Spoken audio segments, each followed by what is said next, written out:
Hi guys, അപ്പോൾ welcome back to 99916. So ആദ്യം തന്നെ ഒരു കാര്യം പറയാം. എൻ്റെ ചാനൽ ആദ്യമായിട്ട് കാണുന്നവരാണെങ്കിൽ ഒന്ന് ലൈക്ക് അടിക്കുക, അതോടൊപ്പം തന്നെ സബ്സ്ക്രൈബ് ചെയ്യുക. സബ്സ്ക്രൈബ് ചെയ്താൽ മാത്രം പോരാ, അടുത്തുള്ള ഓൾ ആൻഡ് ബെൽ ഈ രണ്ട് ബട്ടണും ഒന്ന് പ്രസ് ചെയ്ത് വയ്ക്കുക. എങ്കിൽ മാത്രമേ ഞാനിടുന്ന വീഡിയോസ് നിങ്ങൾക്ക് ഉടനെ കിട്ടത്തുള്ളൂ. പിന്നെ വീഡിയോ കണ്ടിട്ട് ഇഷ്ടപ്പെട്ടാൽ മറക്കാതെ ഷെയർ ചെയ്യണം, കമൻറ്റ് ചെയ്യണം കേട്ടോ. ഇനി ആദ്യം തന്നെ ഞാൻ ഒരാൾക്കൊരു മറുപടി തരാം. ഒരു ശ്രീകണ്ഠൻ നായർ, പുള്ളിക്കാരൻ്റെ പ്രശ്നം എന്താണെന്ന് എനിക്കറിയില്ല. എൻ്റെ ചാനലിൻ്റെ താഴെ വന്നിട്ട് ലൈക്ക് അടിക്കാനും ഷെയർ ചെയ്യാനും കമൻറ്റ് ചെയ്യാനും സബ് ചെയ്യാനും പറയുന്നത് മോഡേൺ തെണ്ടലാണെന്ന് പറയുന്നുണ്ട്. അപ്പോൾ ഞാനൊരു കാര്യം ചോദിക്കാം താങ്കളോട്. അതായത് നമ്മളിപ്പോൾ ഒരു കട, ഒരു പുതിയ കട, ഒരു ഹോട്ടൽ, ഒരു തുണിക്കട, അങ്ങനെ എന്തെങ്കിലും തുടങ്ങുന്നു വയ്ക്കുക. നമ്മൾ ഉദ്ഘാടനത്തിന് വേണ്ടി കുറച്ച് നോട്ടീസ് അടിക്കും, അടുത്തുള്ള കടകൾക്കും വീടുകൾക്കും കൊടുക്കും. നമ്മുടെ കടയിൽ ഉദ്ഘാടനത്തിന് വരണമെന്ന് പറയും. അങ്ങനെ ഉദ്ഘാടനത്തിന് വരുമ്പോൾ നമ്മൾ അവരോട് പറയും, അയൽക്കാരോട് പറയണം, വീട്ടിൻ്റെ അടുത്തുള്ളവരോട് പറയും, നാട്ടുകാരോട് പറയണം, ഇനി എന്തെങ്കിലും ആവശ്യമുണ്ടെങ്കിൽ നമ്മുടെ കടയിലോട്ട് വരണം, നമ്മുടെ കടയെ ഒന്ന് സപ്പോർട്ട് ചെയ്യണമെന്ന് പറയും അല്ലേ. ഇതിൻ്റെ പേര് തെണ്ടലാണോ ചേട്ടാ? അപ്പോൾ ഇതിൻ്റെ പേര് തെണ്ടലാണെന്നുണ്ടെങ്കിൽ തീർച്ചയായിട്ടും ഒരു പുതിയ ചാനൽ തുടങ്ങുന്നവർ സ്വന്തം ചാനലൊന്ന് വളർത്തിക്കൊണ്ടുവരാൻ വേണ്ടി, ഇതും ഒരു സംരംഭമാണല്ലോ, വളർത്തിക്കൊണ്ടുവരാൻ വേണ്ടിയിട്ട് ഈ പറയുന്ന ലൈക്കും ഷെയറും നമ്മൾ ചെയ്യാൻ പറയുന്നതും തെണ്ടൽ തന്നെയാണ്, സബ് ചെയ്യാൻ പറയുന്നതും. അപ്പോൾ ചേട്ടൻ സ്വന്തമായിട്ടൊരു കട തുടങ്ങിയ ചേട്ടൻ ആരോടും പറയൂല, ചേട്ടൻ്റെ കടയിൽ ആരും വന്ന് തിന്നണ്ട. ഒരു ഹോട്ടലാണെന്ന് വെച്ചാൽ അപ്പോൾ ചേട്ടൻ്റെ മക്കളെയും ഭാര്യയും മാത്രം വിളിച്ചെടുത്ത് തീറ്റി കൊടുക്കും, അവരെ നിന്ന് പൈസ വാങ്ങും, വീണ്ടും ആ പൈസ വെച്ച് ചേട്ടൻ ജീവിക്കുമല്ലേ. ഇതടേ മലയാളി, നീയൊക്കെ ഇങ്ങനെ എന്ന് നന്നാവും. പിന്നെ ഇത് നിങ്ങളുടെ വീട്ടിൽ വന്ന് നിങ്ങളുടെ കഴുത്തിന് കുത്തിപ്പിടിച്ചിട്ട് എൻ്റെ ചാനൽ സബ് ചെയ്യുന്ന ഞാൻ നിങ്ങളുടെ അടുത്ത് പറഞ്ഞോ? ഇല്ലല്ലോ. എൻ്റെ ചാനൽ കാണുന്നവർ, ഇപ്പോൾ എൻ്റെ ഈ ചാനൽ 500-600 സബ്ബുണ്ട്. അതിൽ എൻ്റെ വീഡിയോസ് 5000 പേരിൽ കൂടുതൽ എത്തിയിട്ട് എല്ലാവരും സബ് ചെയ്തു. ഇല്ല, നമ്മൾ പറയുന്നവരിൽ നമ്മുടെ വീഡിയോ ഇഷ്ടപ്പെടുന്നവർ സബ് ചെയ്യും. അതുപോലെ തനിക്ക് ഇഷ്ടമുണ്ടെങ്കിൽ താൻ്റെ ചാനൽ സബ് ചെയ്യുക. പിന്നെ തൻ്റെ ചാനലിൻ്റെ സബ് വേണമെന്നോ തൻ്റെ ചാനലിൻ്റെ വ്യൂസ് വേണമെന്നോ എനിക്ക് നിർബന്ധമില്ല ബ്രോ. ഇതിനേക്കാൾ മുമ്പ് എനിക്കൊരു 10000 സബ്ബുള്ള ചാനൽ പോയി, ഇപ്പോൾ ഒരു 3000 സബ് കഴിഞ്ഞിട്ടുള്ള ചാനൽ ഇപ്പോൾ എനിക്ക് 2-3 ദിവസം കൊണ്ട് അത് റിക്കവർ ചെയ്യാൻ പറ്റാതെ നടന്നു. ഇതൊന്നും കണ്ടിട്ട് ഞാൻ കരഞ്ഞിട്ടില്ല ബ്രോ. പിന്നെയല്ലേ ഇപ്പോൾ. അപ്പോൾ ഇതാണ് തനിക്കുള്ള മറുപടി. ഇനി അടുത്തത് അമൽരാജ് പി സി കുറേ കിടന്ന് മെഴുകുന്നു. റോബിൻ പറഞ്ഞിട്ടാണ് വിവിയൊക്കെ വോയിസ് ഉണ്ടാക്കിയത് ആരവിനെതിരെ. നിൻ്റെ മുതലാളി ഇന്നലെ ഒരു ലൈവ് ഇട്ടു. ആ മുതലാളിയുടെ ലൈവിൻ്റെ ബേസ് ചെയ്ത് ഞാനൊരു കാര്യം പറയാം. അതായത് മുതലാളി ലൈവിൽ പറഞ്ഞത്, വിവി പറഞ്ഞിട്ടാണ് റോബിൻ ചെയ്തതെങ്കിൽ റോബിന് 10 വയസ്സായിരുന്നോ വിവി പറഞ്ഞത് കേൾക്കാൻ? സെയിം ചോദ്യമാണ് ഇവിടെ ഞാൻ ചോദിക്കുന്നത്. റോബിൻ പറഞ്ഞിട്ടാണ് വിവിയും വിനീതും ആരോമലും ചെയ്തതെങ്കിൽ അവർക്ക് 10 വയസ്സായിരുന്നു. ഇനി വിവി പറഞ്ഞിട്ട് റോബിൻ ചെയ്തതിൽ ഒരർത്ഥവും ന്യായവുമുണ്ട്. കാരണം റോബിന് വിവി ആരെന്നറിയില്ല, ആരോമൽ ആരെന്നറിയില്ല, ആരെന്നറിയില്ല, വിനീത് ആരെന്നറിയില്ല, ഇവരെ ആരെയും പേഴ്സണലി അറിയില്ല. ബിഗ് ബോസിൽ നിന്ന് ഇറങ്ങി വന്നു ചേർന്ന കൂട്ടുകാർ, അത്രയേ ഉള്ളൂ. മാസത്തിൽ ഫ്യൂ മന്ത്സ് ഫ്രണ്ട്സ്, റൈറ്റ്? പക്ഷേ ആരവിന് അല്ലെങ്കിൽ വിവിക്ക് ആരവ് എങ്ങനെയായിരുന്നു? അടുത്ത വീട്ടിലെ കളിക്കൂട്ടുകാരൻ എല്ലാമാണ്. അപ്പോൾ ഈ പറയുന്ന റോബിൻ ആരവിനെ കുറിച്ച് അങ്ങനെ ഒരു കാര്യം ചെയ്യാൻ വിവിയോട് പറഞ്ഞിട്ടുണ്ടെങ്കിൽ അത് ചെയ്തതിൽ ആരുടെ ഭാഗത്താണ് കൂടുതൽ തെറ്റ്? സ്വന്തം കൂട്ടുകാരനെ 30 വെള്ളിക്കാശിന് എങ്ങനെയാണോ യൂദാസ് ക്രിസ്തുവിനെ ഒറ്റിയത്, അതുപോലെ ഒറ്റിയ വിവിക്ക് ജീവിതത്തിൽ എന്ത് എത്തിക്സ് ഉണ്ട്? എടോ, ഞാനിപ്പോൾ റോബിൻ ഫാനാണ്. പക്ഷെ റോബിൻ പെട്ടെന്ന് ഒരു ദിവസം എന്നെ വിളിച്ചിട്ട് എൻ്റെ വീട്ടിലെ അയൽ വീട്ടിലെ ഒരാളെക്കുറിച്ച് അപവാദം ഉണ്ടാക്കി പറയാൻ പറഞ്ഞ് ഞാൻ ഒരിക്കലും ചെയ്യില്ലടോ. എനിക്കെൻ്റെ എത്തിക്സ് ഉണ്ട്, എൻ്റെ മനസാക്ഷിയുണ്ട്. അപ്പോൾ റോബിൻ എന്ന് പറയുന്ന സെലിബ്രിറ്റിയുടെ കൂടെ നിന്ന് ഫെയിമിന് വേണ്ടി സ്വന്തം കൂട്ടുകാരനെ, വർഷങ്ങളായിട്ടുള്ള സ്വന്തം കൂട്ടുകാരനായിട്ടുള്ള വിവി ചതിച്ചിട്ടുണ്ട്. ഈ പറയുന്ന വിനീതും ചതിച്ചിട്ടുണ്ട്. ചതിച്ചവരെ കുറിച്ച് പറയാൻ ഇവിടെ ആർക്കുമില്ല. റോബിൻ ചെയ്യാൻ പറഞ്ഞതാണ് തെറ്റ് അല്ലേ?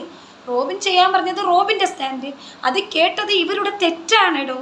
ആ തെറ്റിനെ കുറിച്ച് എന്തുകൊണ്ട് നിങ്ങൾ സംസാരിക്കുന്നില്ല? ഇത് ഒന്നാമത്തെ ചോദ്യം. രണ്ടാമത്, ഈ പറയുന്നവരെല്ലാം ഇങ്ങനെ സംസാരിച്ചതെല്ലാം റെക്കോർഡ് ചെയ്ത് വെച്ചു. റോബിൻ നിങ്ങളുടെ എത്ര വോയിസ് റെക്കോർഡാണ് ഇതുവരെ വിറ്റത്?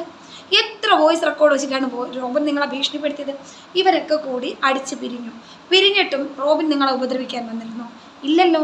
നിങ്ങളല്ലേ അങ്ങോട്ട് പോയി റോബിനെ ഉപദ്രവിച്ചത്. ഓരോ പ്രാവശ്യവും അയാളുടെ കല്യാണം വരുമ്പോൾ, അയാളുടെ എൻഗേജ്മെൻറ്റ് വരുമ്പോൾ, അയാളൊരു പെണ്ണുമായിട്ട് അടുക്കുമ്പോൾ, അയാളുടെ ജീവിതത്തിൽ ഒരു നല്ല കാര്യം വരുമ്പോൾ, ഓരോ പ്രാവശ്യവും അയാളുടെ സഹോദരിയുടെയും അയാളുടെ അമ്മയുടെയും അയാളുടെ അച്ഛൻ്റെയും അയാളുടെയും ഒക്കെ വോയിസുകൾ പുറത്ത് വിട്ട് ഡീഗ്രേഡ് പുറകെ നടന്ന് ചെയ്തത് നിങ്ങളല്ലേ?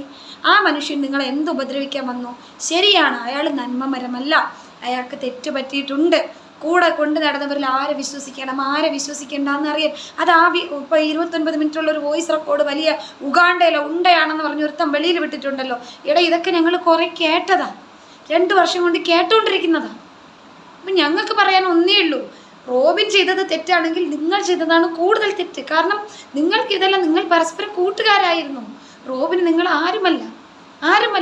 അയാൾക്ക് ആരെ വിശ്വസിക്കണമെന്ന് അറിഞ്ഞൂടാ, കൂടെ നടന്ന നിഴലിൽ നിന്ന് പോലും പണി കിട്ടുന്നു, എന്ത് ചെയ്യണം എന്നറിഞ്ഞൂടാ.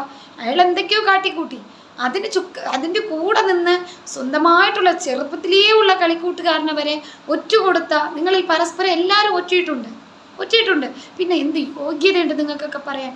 ഇനി 10 ലക്ഷം ഈ പറയുന്ന റോബിനുമായിട്ട് പിണങ്ങുന്നതിന് മുമ്പേ തന്നെ, റോബിൻ്റെ കൂടെ നിൽക്കുമ്പോൾ തന്നെ 10 ലക്ഷം രൂപയ്ക്ക് ദിൽഷയെ ഡീഗ്രേഡ് കുറയ്ക്കാൻ വേണ്ടി ഓഫർ ഒപ്പിച്ചവന്മാരാണല്ലോ ഈ പറയുന്ന ഫോർ ദ പീപ്പിൾ. അതിൽ ആരവ് മാത്രം ആ കോളിൽ നിന്ന് ഇറങ്ങിപ്പോയി. എന്നിട്ട് ഡോക്ടർ വൈശാഖിനോട് പറയുന്നു. അത് ആ ചെറുക്കല്ല ഒരു ചെറിയ നന്മയായതുകൊണ്ട്. ബാക്കിയുള്ള 3 പേരും ഈ 10 ലക്ഷം വാങ്ങി ദിൽഷയുടെ ഡീഗ്രേഡിങ് കുറയ്ക്കാന്ന് പറഞ്ഞാൽ അതിൻ്റെ അർത്ഥം റോബിനെ ഡീഫെയിം ചെയ്യുക എന്നാണ്. അപ്പോൾ അത് ചെയ്ത് കൂടെ നിന്ന റോബിൻ്റെ കൂടെ നിൽക്കുമ്പോൾ അത് ചെയ്യാൻ കൊട്ടേഷൻ പറഞ്ഞവരല്ലേ ഈ പറഞ്ഞ 3 പേര്. അപ്പോൾ ഇവരെന്ത് യോഗ്യതയുള്ളവരാണ്? ഇവരെക്കുറിച്ച് എന്ത് നന്മയാണ് നമുക്ക് പറയാനുള്ളത്? റോബിനെ കുറിച്ച് ഡീഫെയിം ചെയ്യാൻ വേണ്ടി 10 ലക്ഷം രൂപയ്ക്ക് കരാർ ഉറപ്പിക്കുന്നവർ യോഗ്യന്മാർ.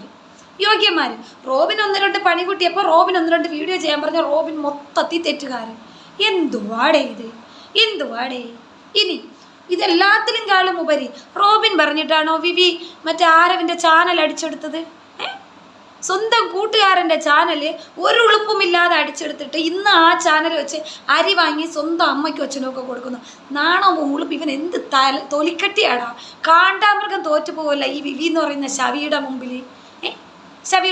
ഇതിനെക്കുറിച്ച് അമൽരാജ് അണ്ണന് സംസാരിക്കാൻ ഒന്നുമില്ല അമൽരാജേ. നിന്റെ കൂട്ടുകാരൻ ചെയ്യുന്ന എല്ലാം ന്യായം. റോബിനാകെ മൊത്തം ചെയ്യാൻ പറഞ്ഞു. നിങ്ങളുടെ വലിയ ഉണ്ട വോയിസ് റെക്കോർഡ് കൊണ്ടുപോടേ.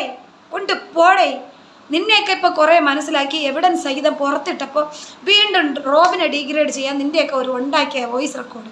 ഇതൊക്കെ ഞങ്ങൾ കുറേ കേട്ടതാണ്. നീയൊക്കെ എന്ത് ചെയ്യും? ഏതറ്റം വരെ പോകും ഒരാളുടെ ഫെയിം തകർക്കാൻ? ഒരുത്തം വന്ന് നന്മ മരം ചമയുന്നുണ്ടല്ലോ, എൻ്റെ കൂട്ടുകാരനെ ഞാൻ ഇട്ടുകൊടുക്കത്തില്ലേ, എൻ്റെ ശവി വാപ്സാണ് എൻ്റെ ഏറ്റവും നല്ലതെന്ന്. റോബിൻ്റെ കൂടെ നിൽക്കുമ്പോൾ തന്നെ 10 ലക്ഷം രൂപയ്ക്ക് കരാർ ഉറപ്പിക്കാൻ കോള വിളിച്ച നീ എന്ത് എത്തിക്സ് ഉണ്ടാ? നിനക്ക് എന്ത് എത്തിക്സ് ഉണ്ടാ? ഒരു എത്തിക്സും ഇല്ലാതെ നീയൊക്കെ വന്ന് മറ്റുള്ളവൻ്റെ എത്തിക്സിനെ കുറിച്ച് ചോദ്യം ചെയ്യാൻ എന്ത് അധികാരം ഉണ്ടാ നിനക്കൊക്കെ? എന്ത് അധികാരം ഉണ്ടാ? നാറികള്. ആദ്യം പോയി സ്വന്തം മുഖം കണ്ണാടിയിൽ നിർത്തിയിട്ട് ഈ അമൽരാജ് PC നിൻ്റെ 3 കൂട്ടുകാരെയും പിടിച്ച് കണ്ണാടിയുടെ മുമ്പ് നിർത്തിയിട്ട്, അളിയാ നീ അത് ചെയ്തില്ലേ, നിനക്ക് യോഗ്യതയുണ്ടോ മറ്റുള്ളവരെ ക്രിട്ടിസൈസ് ചെയ്യാൻ? ഇനി ഒന്നും വേണ്ട. ഈ വിവി എന്ന് പറയുന്ന ശവി സ്വന്തം കൂട്ടുകാരിയായിട്ടുള്ള ജാസ്മിൻ, ആ ജാസ്മിൻ ബിഗ് ബോസിലോട്ട് പോയപ്പോൾ ജാസ്മിനെ ആദ്യം വിറ്റ് പോസിറ്റീവ് പറഞ്ഞ് പൈസ ഉണ്ടാക്കി, പിന്നെ നെഗറ്റീവായിട്ടാണ് എല്ലാവരും പറയുന്നത് കണ്ടപ്പോൾ സ്വയം നെഗറ്റീവാക്കി ആ കുട്ടിയെ വിറ്റ് തന്നു. ആ കുട്ടിയുടെ കാമുകൻ്റെ വോയിസ് റെക്കോർഡ് തിന്നോ, ആ കുട്ടിയുടെ ബാപ്പയുടെ വോയിസ് റെക്കോർഡ് വിറ്റ് തിന്നോ. ഇവൻ പഴകിയിട്ടുള്ള ആരെടുത്താണ് ഇവൻ ജെന്യൂനിറ്റി കാണിച്ചത്? ഖാദർ കരിപ്പൊടിയുടെ കല്യാണത്തിന് വാരി കെട്ടിക്കൊണ്ട് പോയല്ലോ. ഇന്നലെ ഷഫീന ബേബിയെ വിളിച്ച് ഏറ്റവും ഖാദർ കരിപ്പൊടി വിവിയോട് എന്ത് ചെയ്തിട്ടാണ് ഇന്നലെ ഷഫീന ബേബിയെ വിളിച്ചിട്ട് എനിക്ക് കൊട്ടേഷൻ തന്നതിൽ ഖാദർ കരിപ്പൊടി ഉണ്ടെന്ന് പറഞ്ഞത്? അപ്പോൾ ഇവൻ ചെയ്യുന്ന എന്തെങ്കിലും ഒരു കാര്യത്തിൽ ഇവൻ എത്തിക്സ് കീപ്പ് ചെയ്യുന്നുണ്ടോ? ഇല്ലല്ലോ. ഇങ്ങനെ ജീവിക്കുന്നവന്മാർക്കൊക്കെ ഇങ്ങനെ തന്നെ അനുഭവം കിട്ടും. ഇതൊന്നും അമൽരാജ് അണ്ണന് ചോദ്യം ചെയ്യാൻ സമയമില്ല. അമൽരാജ് PCക്ക് ആകെ മൊത്തം റോബിൻ ഉടായ്പ്, റോബിൻ അലറൽ വീരൻ, റോബിൻ ചെയ്യാൻ പറഞ്ഞു. അപ്പം റോബിൻ പോയി ഒരാളെ കുത്തിക്കൊല്ലാൻ പറഞ്ഞു. ഇവന്മാരെല്ലാം കൂടെ പോയി കുത്തിക്കൊല്ലോടെ. അത്രയ്ക്ക് വിവരം കെട്ടവന്മാരാടെ ഇവനൊക്കെ, വിവരം കെട്ടവനാടെ. അതുകൊണ്ട് അമൽരാജ് എല്ലായിടത്തും പോയി കമൻ്റ് ഇട്ട് മെഴുകും പോലെ എൻ്റെ ചാനലിൽ വന്ന് ഉണ്ടാക്കാൻ നിൽക്കരുത്. ഇതുപോലെ കിട്ടും. എൻ്റെ മക്കൾ ഓടി നടന്ന് വേറെയുള്ള ചാനലുകളിലും മെഴുക്. ഇങ്ങോട്ട് വരല്ലേ അമൽരാജ്? അപ്പോൾ പിന്നെ പോയിട്ട് വരട്ടെ അമൽരാജ്. ഇനി മറ്റേ ശവി ഉണ്ടല്ലോ, അവൻ്റെ വീഡിയോക്ക് ഒരു മറുപടി വീഡിയോ ചെയ്യണം. അപ്പോൾ ഞാൻ പോയിട്ട് വരാം കേട്ടോ. ബൈ. അപ്പോൾ ഗൈസ്, വീഡിയോ ഇഷ്ടപ്പെടുമെങ്കിൽ മറക്കാതെ ഒന്ന് സബ് ചെയ്യുക, ലൈക്ക് ചെയ്യുക, അതോടൊപ്പം തന്നെ ഷെയറും ചെയ്യുക. അടുത്ത വീഡിയോയിൽ കാണാം. അതുവരെ സൈനിങ് ഓഫ് സനു ഫ്രം 916.